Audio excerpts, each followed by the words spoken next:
Ano ang titanyo?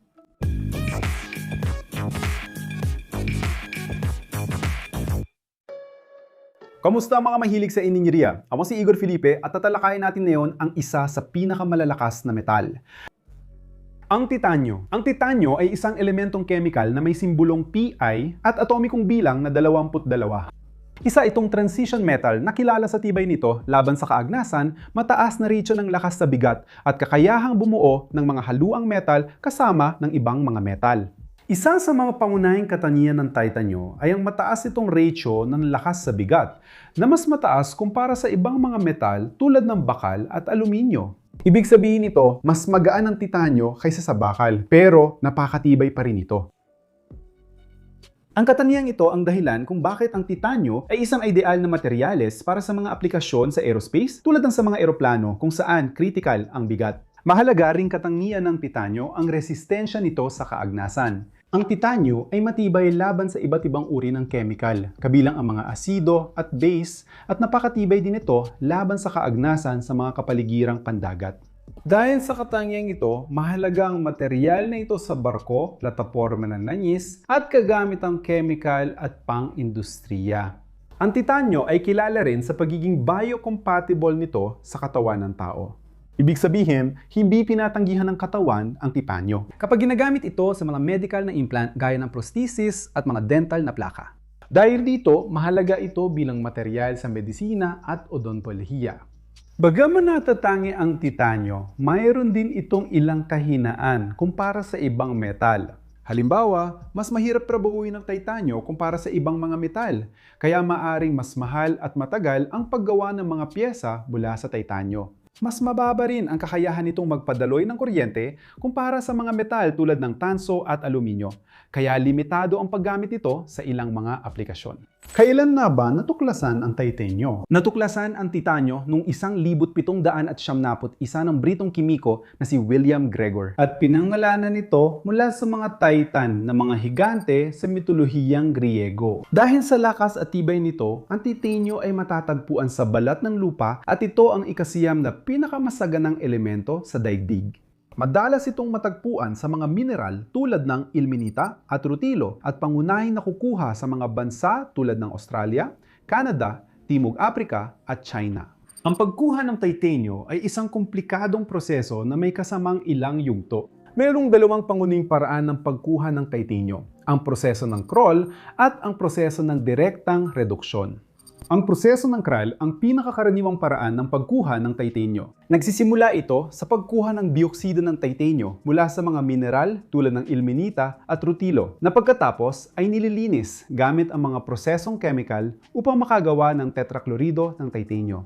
Pagkatapos nito, nire-reduce ito gamit ang magnesyo sa reactor na vacuum sa mataas na temperatura na nagre-resulta sa metalikong titanyo. Pagkatapos, tinutunaw at pinipino ang titanyo para alisin ang mga dumi. Samantala, ang direktang proseso ng reduksyon ay alternatibong paraan ng pagkuha ng titanyo sa pamamagitan ng pagbabawas ng dioksido nito sa reaktor gamit ang gas na hydrogeno. Sa mataas na temperatura, ito ay direktang nagpo-produce ng metalikong titanyo na hindi na kinakailangang gumawa ng tetrachlorido ng titanyo. Hindi karaniwan ang pamamaraang ito, pero maari mas episyente kaysa proseso ng Kroll. Kahit ano pa ang gamitin na paraan ng pagkuha, ang produksyon ng titanyo ay isang proseso na nangangailangan ng maraming enerhiya at may mataas na gastos. Gayunpaman, dahil sa mga natatangi nitong katangian, ang titanyo ay isang mahalagang material sa iba't ibang industriya, kaya't nagiging kapaki-pakinabang pa rin ang pagkuha nito. Ang titanyo ay may iba't ibang kahangahangang katangian na dahilan kung bakit ito kapaki-pakinabang sa maraming aplikasyon at ginagamit sa malawak na hanay ng mga industriya ng mga kagamitan. Ang titanyo ay maaaring mabili sa iba't ibang paraan sa merkado, mula sa mga plate, tubo, baras at kawad. Madalas din itong gawing haluang metal kasamang aluminyo, vanadium at makal para mapabuti pa ang mga katanghian nito. Maaari magastos ang paggawa ng produktong titanyo dahil sa mataas na punto ng pagkatunaw at espesyal na teknik na kailangan. Maraming uri ng haluang metal ng titanyo na ginagamit sa iba't ibang aplikasyon. Bawat isa ay may kanya-kanyang katangian at espesipikong mga tampok. Ang pangunahing haluang metal ng titanyo ay ang haluang titanyo-aluminyo at vanadyo, na kilala rin bilang Ti-64TC4 o ASTM Grado 5. Binubuo ito ng 6% aluminyo at 4% vanadyo. At kilala ito dahil sa mataas nitong lakas mechanical, resistensya sa kaagnasan at pagiging biocompatible. Karaniwan, itong ginagamit sa aerospace, gaya ng turbina ng eroplano at sa medical na implant at kagamitang pampalakasan. Meron din tayong haluang-haluang metal ng titanyo, aluminyo, estanyo, zirkonyo at molybdenyo na kilala rin bilang Ti-6-242. Ang haluang metal na ito ay binubuo ng 6% aluminyo, 2% estanyo, 4% zirkonyo at 2% molybdenyo. Kilala ito sa mataas itong resistensya sa pagkapagod at kaagnasan, pati na rin sa kakayahan nitong maihinang. Madalas din itong gamit sa mga aplikasyong aerospace, tulad ng pakpak ng eroplano at medical na kagamitan. Mayroon din tayong isang uri ng haluang metal ng titanium, aluminyo at vanadyo na kilala rin bilang titanium grado siyam kaiba. Sa una, ang haluang metal na ito ay binubuo ng 3% aluminyo at 2/5% vanadyo. Sikat ito dahil sa tibay laban sa pagkapagod, kaagnasan at madaling hinangin. Madalas itong ginagamit sa mga bahagi ng makina ng eroplano pati sa kagamitang medical at pampalakasan. Ang haluang metal ng titanyo at molybdeno ay binubuo ng 15% molybdeno.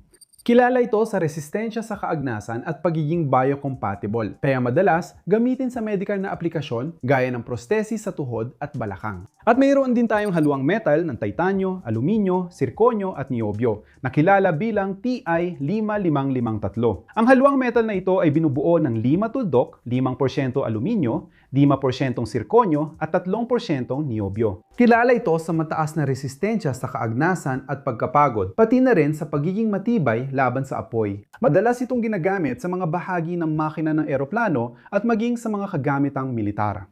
Ilan lang ito sa mga pangunahing uri ng haluang metal ng Titan na bawat isa ay may sariling katangian at ginagamit ang mga ito sa iba't ibang aplikasyon depende sa mga katangiang kinakailangan para sa bawat gamit.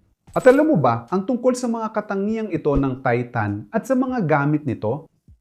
May gamit o piyesa ka bang gawa sa Titan, sa bahay o sa iyo? I-comment dito, gusto kong malaman. Mag-iwan ako ng 2 video dito sa gilid na baka magustuhan nyo at siguradong sulit panoorin. Kung nagustuhan mong video, mag-like ka, mag-subscribe sa channel at i-share ang video sa iyong mga social media. Hanggang dito na lang mga mahilig sa inhinyeriya. Yakap at kita tayo sa susunod na video.